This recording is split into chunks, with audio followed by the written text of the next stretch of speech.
The giant woman they called useless. The spaceport smelled like dust and oil. Human Dr. Leo stepped off the shuttle, his boots crunching softly on the metal platform. This was his first time on the planet Korath. He had come here to study alien biology for the Interspecies Research Alliance. But he wasn't ready for what he saw.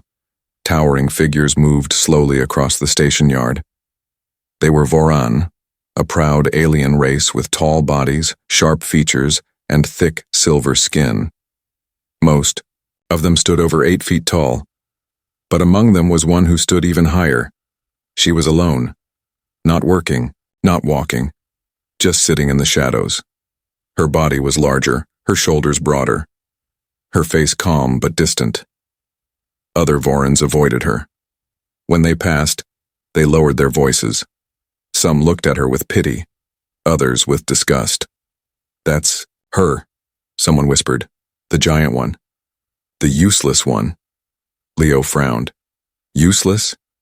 He met with the research team inside a nearby lab. The lead alien scientist handed him a tablet.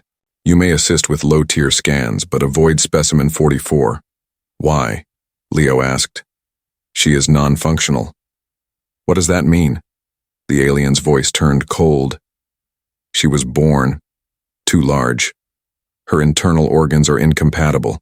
She cannot reproduce. The elders have declared her a failed model." Leo stared at the name on the screen. Rethna, age, 23 cycles, height, 9'2". Status, reproductive failure. "Has she been scanned properly?" Leo asked. "Yes, long ago. Nothing more to study." But Leo didn't stop thinking about her. The next day, Leo found her again, sitting near the fuel tanks, head lowered, hands folded on her knees. "Hello," he said. She looked up slowly. "You are human." "Yes. My name is Leo." "I know what they say about me," she said softly. "You don't have to pretend." "I'm not pretending. I'm curious. About my failure? About the truth." She looked away. "Truth doesn't matter, not here." "It does to me," Leo said. "Can I examine you?" She hesitated. "I've been scanned 100 times. Then one more won't hurt." "You will find nothing." "Maybe. But maybe I'll find what they missed." Inside the lab, Rethna sat on the scanning table. She looked uncomfortable in the small room, her frame too large for the equipment. "I can leave if you change your mind," Leo offered. "No," she said. "I've already been called useless. You can't make it worse." Leo ran the first scan, then a second, then a third. He frowned. "That's strange." "What is?" "Your reproductive system isn't damaged. It's different. They said it was too big, too unstable." "It's not unstable, it's advanced." Rethna blinked. "What?" Leo turned the tablet around. "See this pattern? Your body doesn't follow the common Voran female design. It's more developed, stronger, more flexible, not less, more. They said I was malformed." "No," Leo said slowly. "You're evolved." Rethna stood slowly. Her hands trembled. "You're wrong." "I don't think so. Why would they lie? Maybe they didn't understand. Or maybe someone wanted you to believe the lie." Rethna stepped back. "I need to go." "Rethna, thank you, but please don't follow." She walked out of the lab past the same people who whispered her name like a curse. But inside her chest, something had changed. Something small. A question. A crack in the wall she had built around herself. What if she had never been broken? The scan that changed everything. Rethna didn't sleep that night. She sat in her small storage room near the back of the colony's power plant. The walls were bare, the bed too short. Everything built for smaller Vorans. She had always folded herself into spaces that didn't want her. She touched her stomach. All her life, that part of her had been a source of shame. Elders said it was unnatural. Other girls were taught to whisper, laugh, or simply avoid her.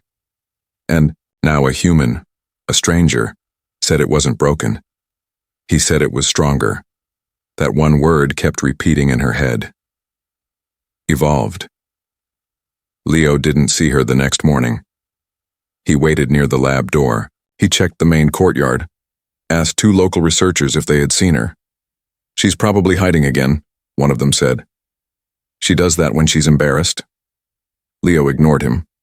Just after noon, he returned to the lab and found her, standing inside, silent, waiting. "You came back?" he said. Rethna nodded. "I don't understand what you showed me." "Then let's find out together." She hesitated. "Why are you doing this?" "Because truth matters, and because no one should carry lies for a lifetime." She slowly walked to the scan table. "Then scan me again. All of me." The full body scan took hours. Rethna sat patiently, eyes closed, while machines moved around her. Leo worked carefully, recording every signal, every image, every reading. He compared the data to standard Voran anatomy files, and then to ancient medical texts. What he found made his hands shake. "Rethna," he said quietly, "I think I know what happened to you." She looked at him, eyes wide. "Your body isn't broken," he continued. "It was misclassified." "What does that mean?" "Your reproductive system doesn't match the modern Voran female model, because it's not supposed to." She stepped down from the table. "I don't understand." Leo pulled up an old chart. Hundreds of cycles ago, there were 2 types of Voran females. One was common, smaller, faster to reproduce. The other type was larger, stronger, more selective. They reproduced less often, but their offspring were healthier, more stable. Rethna stared at the screen. "You think I'm that second type?" "No, you are, but they said I was a mistake." "No," Leo said firmly. "You are the original design, the high bloodline. Someone erased it from the records, but not from your body." Rethna sat down slowly. "Why would they do that?" Leo leaned forward. "Power, control, fear. Maybe the leadership wanted a population that could be managed. Smaller bodies, faster cycles, less strength, less resistance. They erased me, on purpose. Maybe not you, but your kind." She looked down at her hands. "All these years. I hated myself. You shouldn't have. I believed I was wrong. Disgusting. A burden." Leo spoke gently. "They taught you a lie so deeply. You made it your truth." Tears shimmered in her eyes.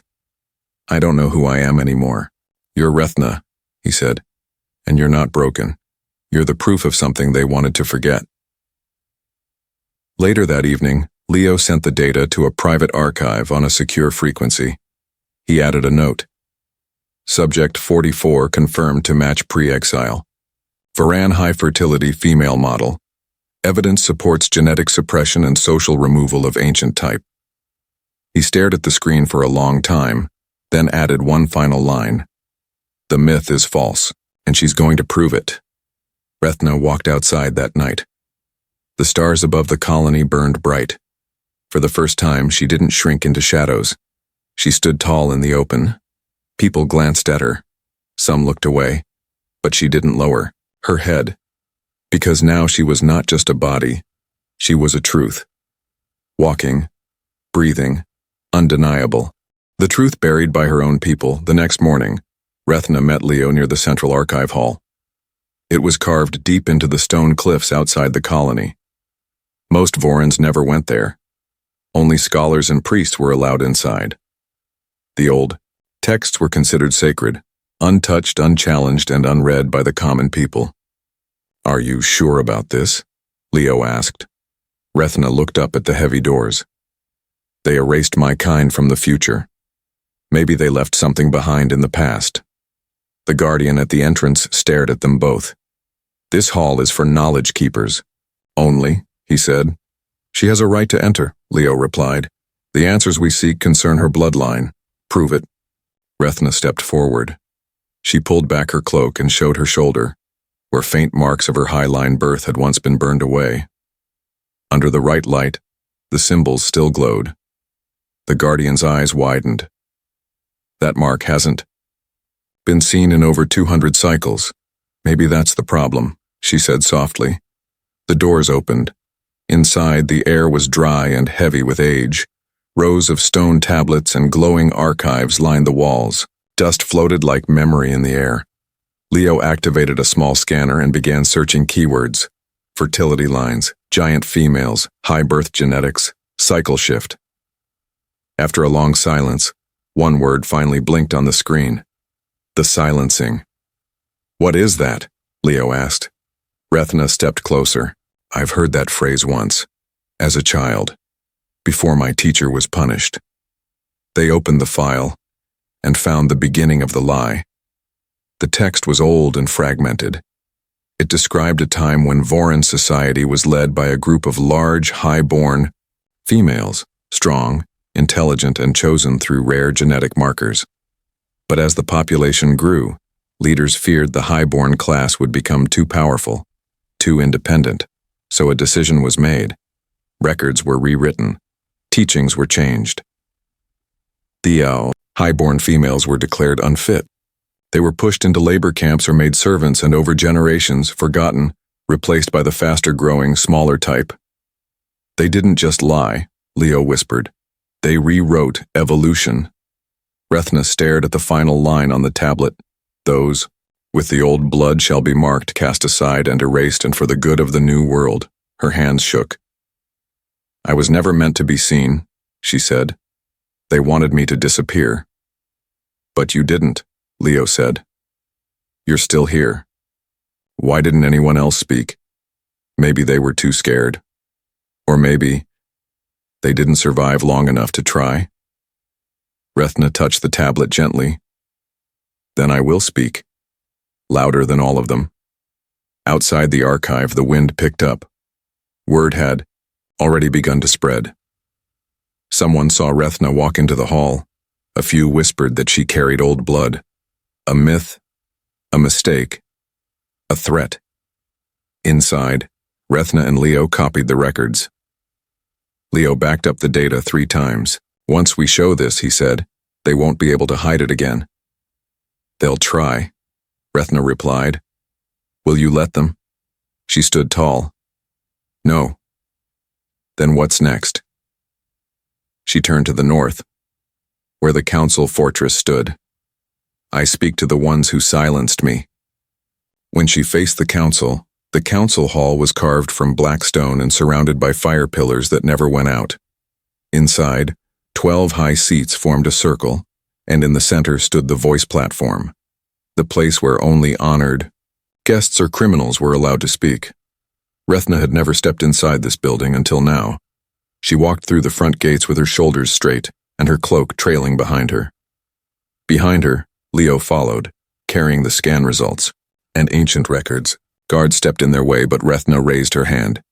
I am Rethna, daughter of the first line. I come with proof. The guards hesitated. The older one stepped back. Let them pass. Inside, the council chamber was full. The 12 seats were filled with elder voices, thick-robed Vorans who had ruled for decades. Rethna walked straight to the center platform. You are not called here, the head counselor said. I don't need to be called to speak truth, Rethna replied. A murmur moved through the room. You are specimen 44, another voice said. Declared non-functional at birth. You lied, Rethna said clearly. You lied to my people. To me. And to every girl born with a body like mine. The council chamber went silent. Leo stepped forward. I am Dr. Leo of Earth. I have scanned her fully. Her body is not defective. It's advanced. And here, he held up the archive tablet, is the evidence from your own history. She carries the old bloodline, the one you erased. The room shifted. Voices whispered. Some of the council leaned forward. The head counselor narrowed his eyes. You're a human. You don't understand our biology. I understand enough, Leo replied. And the data doesn't lie. You could have tampered with it. Then test her again, right here, right now. The head counselor looked to his side, to the female healer who had been silent all meeting. She stood slowly, old, gray-skinned, and quiet. "I remember the flame symbol on her shoulder," she said softly. Everyone turned. "It was forbidden long ago, but I saw it once when I was a child. My grandmother had it too. She was taken in the night." Rethna stepped closer. "You remember the mark?" "I do." "Then you remember us." The old healer nodded. "I thought I dreamed it. But now, you are the dream standing awake." Rethna turned to the council. "You told me I was worthless, too big, too strange. You said my organs didn't work, that I was broken. But the only thing broken is the lie you built to keep us silent." "Enough," the head counselor said sharply. "You are out of order." "No," she said calmly. "I am finally in my place." Outside, a crowd had gathered. Word spread fast in the colony. The giant woman was inside the council chamber, the one called useless, the one who spoke like a queen. Rethna stepped out to meet them. "They called me broken," she said loudly. "But I am not. And if you were told the same, come forward. We will not be erased again." And for the first time in generations, others stepped forward, women tall like her, silent like her, forgotten like her, and they stood not as mistakes but as a truth too large to hide. The day they called her broken, Rethna stood at the edge of the council steps. Below her, the courtyard was filled, not with soldiers or nobles, but with ordinary people. Workers, mothers, teachers, and forgotten daughters. Some stared with open mouths. Others looked away, unsure what they felt. The giant woman who was never meant to be seen was now standing tall in front of them all. "When I was born," Rethna said, her voice strong but calm, "they whispered that I was cursed. They said I was too big to be loved, too strange to be chosen, too broken to matter." She paused and let her words settle. "They gave me a number instead of a name. They trained me to hide, to lower my voice, to cover my body. And when I asked why, they said I was unfit to carry life, that I could never be a mother." She looked down at the crowd. "I believed them, for years. I hated myself, because no one told me the truth." She held up a tablet, the one Leo gave her. "This is the truth they buried. This is proof that my body was never a failure. It was part of an older design, one they erased out of fear. I am not broken. I am not less." A low murmur moved through the crowd. Someone whispered, "What if she's right?" Someone else said, "My sister was taken away for being too tall." Rethna raised her voice. "How many girls were taken? How many were silenced? How many were told they were wrong just because their bodies didn't fit someone else's idea of perfection?" A woman stepped forward, then another, and another. One by one, taller Voran females emerged from the crowd. Most of them quiet, their eyes wide, their hearts pounding. "You are not mistakes," Rethna said. "You are not failed models. You are more than what they called you." From the edge of the crowd, an old woman cried softly, "My daughter, she was like you. They took her when she turned 16. I never saw her again." Rethna nodded. "I speak for her now, and for all of them." Leo stood in the background, watching the change unfold. He had seen battles fought with weapons, ships, and fire. But this was something else. A battle fought with memory, and a voice that had finally found its place. That night, the colony's central channel played the full speech. People on other planets began to share it. In schools, students whispered about the tall girl who stood against the council. In homes, mothers held their daughters closer. In secret places, more like Rethna began to come forward, and slowly, the lie began to fall apart. Inside the council hall, some elders argued, others went silent. The oldest among them, the female healer, stepped down from her seat.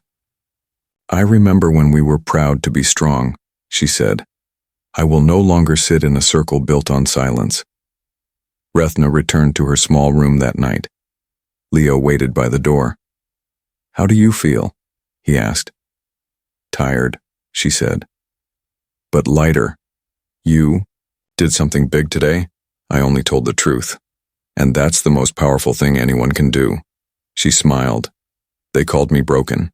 Now they call me something else." "What?" She looked up at the stars. Louder. "The rebel mothers. They came quietly, not with fire or weapons. They came in small groups, traveling from far colonies, distant camps, and ruined villages.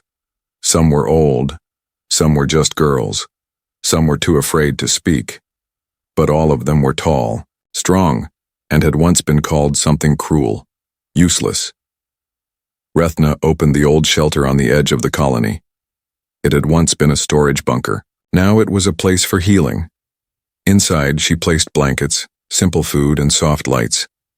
Leo helped with supplies, bringing basic medical gear and communication equipment. "This place won't hold many," he said. "It doesn't need to," Rethna replied. "It only needs to hold hope." The first 3 women arrived on foot. They carried nothing but stories. "I was told my body would hurt a child if I ever carried one," one said. "They tried to cut the strength out of me," another whispered. "I ran before they could take my voice," said the third. Rethna listened to every word. She didn't try to fix them. She just listened, because no one had done that for her. Each night, more came. Leo scanned them all. One by one, the results came back the same. Healthy, fertile, strong, not defective, not cursed, ready, but never given the chance. Until now, they started calling themselves something new. Not outcasts, not numbers, not broken ones' mothers, even those who had never given birth, because now they were giving life to truth, to each other, to themselves. "What now?" Leo asked one morning as he repaired the old water line. Rethna stood beside him, looking at the open sky. "We show the world what they tried to erase." "How?" "By growing what they tried to kill. They began training, not for war, but for survival. They learned how to speak publicly, how to document their history, how to protect one another.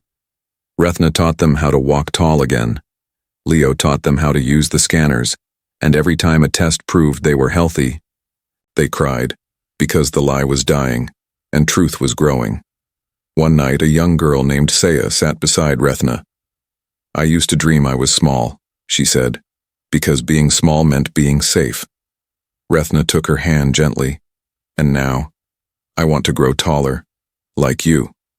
Rethna smiled softly. "Then grow, and never let them bend you again." Words spread across systems. The useless ones are gathering. The human healed them. The giant speaks again. But the truth was simpler. They were healing themselves.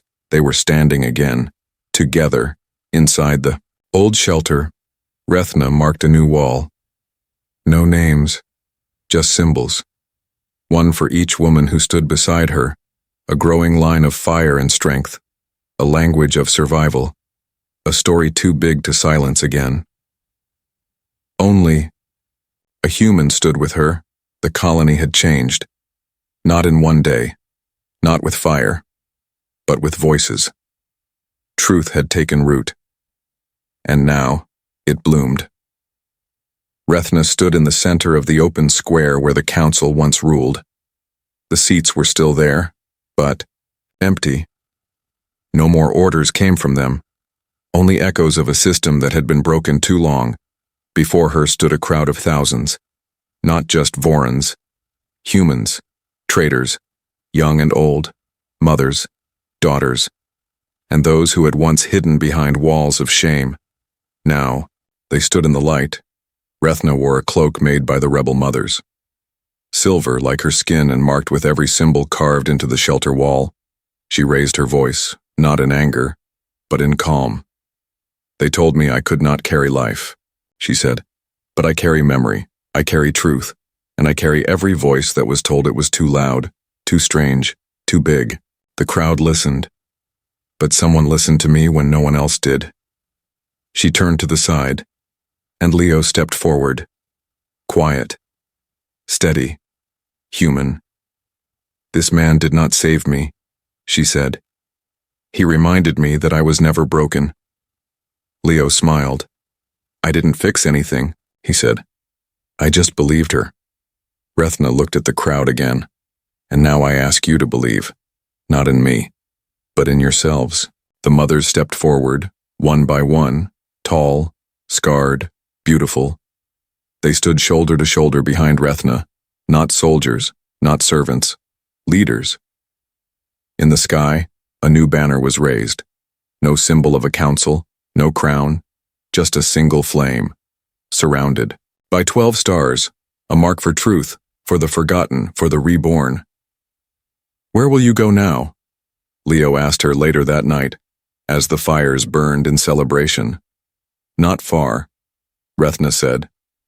"There are still more like me, more who need to hear." "You'll speak for them?" "No," she said. "I'll teach them to speak for themselves. And if they ask how you survived," she looked at him, "I'll tell them the truth. That when no one else believed in me, a human did." Beneath the twin moons of Korath, she walked forward, taller than any tower, stronger than any story. No longer the giant they called useless, no longer a mistake, no longer silent.